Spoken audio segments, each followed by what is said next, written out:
Most people try to explain San Francisco's vibe with culture, money, and it's just tech, but that story's backwards. Geography writes the script, and the city's just acting it out, sometimes smooth, sometimes messy, always memorable. That's the paradox. SF can feel tiny and huge in the same afternoon, and it isn't imagination doing it. Edge energy and dual tone run the whole vibe map, quietly. Quick reward, a viewer can start predicting the mood shift before it happens. Water adds instant drama. Hills act like volume knobs. Fog becomes a scene stealer, and the layout brings stitched logic and pattern friction.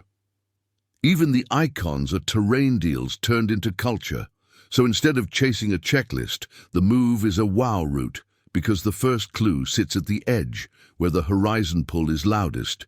SF's personality starts on the boundary. From Fort Point or Battery Spencer, the horizon pull turns an ordinary moment into something cinematic, like the city can't help but pose.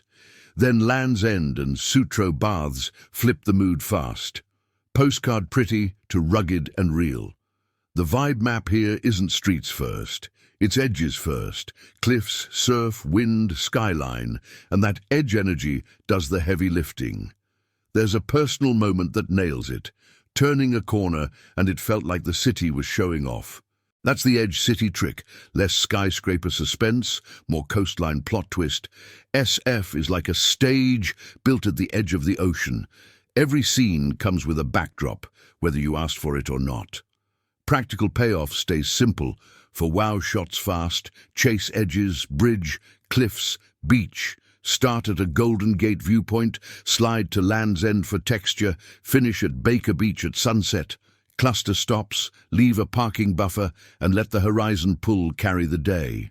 And once the edges land, the next twist shows up. The city starts turning the volume knobs, those hills. San Francisco doesn't just have hills, it uses them like volume knobs on the whole experience. Coit Tower and Telegraph Hill sharpen the view. Alamo Square adds that postcard tilt. One climb can flip the vibe map from cozy to epic in minutes, and suddenly the city feels less random and more tuned. The contrast teaches it instantly. Tank Hill can give a 360-degree view with almost nobody. Quiet, low volume, then Twin Peaks hits like a concert crowd. Wind loud, cameras up, energy everywhere. Same city, different setting. Hills don't just change the view, they change the mood. That's scene switching with legs. Quick tip that saves knees. Walking routes and driving routes aren't the same here. Stairs and steep blocks can turn 10 minutes into "why am I sweating?" So plan one big climb per outing, check elevation, and stack flatter stops around it. Earn the view, then reward it with a cafe because discipline loves a snack. And just when the hills feel like the main character, fog strolls in and steals the scene. Fog in SF doesn't behave like normal weather. It behaves like a scene stealer with perfect timing.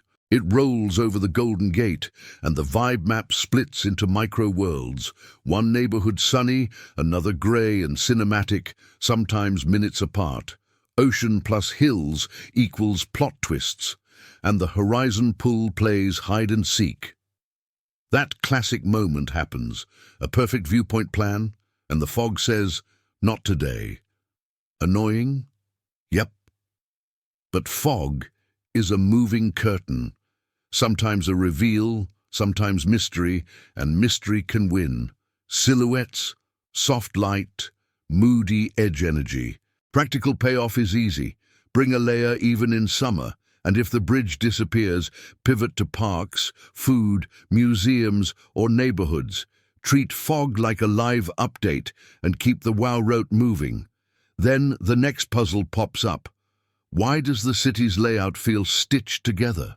SF's layout can feel like different planners wrote different chapters and never fully merged drafts.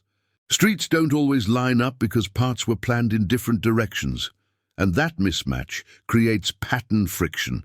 It isn't wrong, it's stitched logic, a quilt, not a spreadsheet. Market Street is the seam on the jacket. Everything tries to connect across it.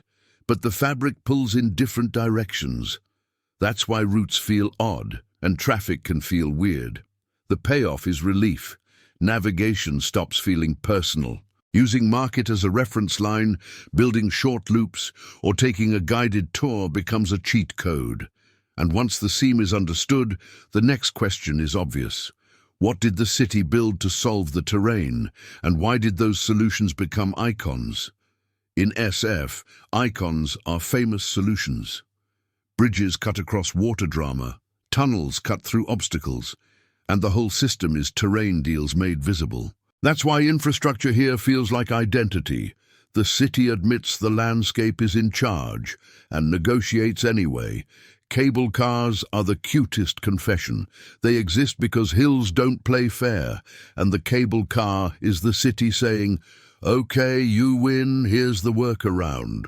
Practical tip, go early to dodge lines and add the cable car museum if behind-the-scenes stuff is your thing. After that, icons read like clues until the sharpest contrast shows up. Beauty and heavy history in the same frame. SF hits hardest when it holds two truths at once, beauty and weight, and that dual tone is the magic. Ocean light and skyline glow can sit next to reminders that comfort wasn't the goal of every chapter. Those contrast anchor moments are what make the city stick. Alcatraz is the cleanest contrast anchor, and if there's one must-do, this is it. The night tour is the move. Darker sky, quieter energy, stronger scene switching. Book the ferry early, arrive with a buffer, and let the audio tour guide the pace. If the cell door demo is running, catch it, hearing that sound lands in the chest. Then the skyline looks beautiful in front, with real fear behind. Now the touristy part. Fisherman's Wharf and Pier. 39, yes, touristy, but it can be worth it. Sea lions are a quick win. Add Musée Mécanique for a cheap, fun surprise. Then the modern contrast. Waymo is future flash, perfect for introverts. No small talk, just vibes. With all that stacked, the hidden formula becomes clear. Geography runs the show. This isn't trivia, it's a vibe map that works. Run the WOW route on purpose. Start at the water for edge energy. Climb one hill to set the mood. Let fog do its scene stealer thing. And read market like stitched logic instead of a mistake. When an icon shows up, bridge, tunnel, cable car, spot the terrain deal it solved. That's how SF stops being a list and becomes scene switching a traveler can steer. Questions for the comments. Which SF hits harder? Quiet Tank Hill calm or Twin Peaks hype? When the bridge disappears in fog, does it feel like a loss or a contrast anchor moment nobody could schedule? What's the sharpest dual tone? Beauty in front, heavy history behind, and did it change the skyline afterward? If this helped, subscribe and turn on notifications. More cities get decoded next.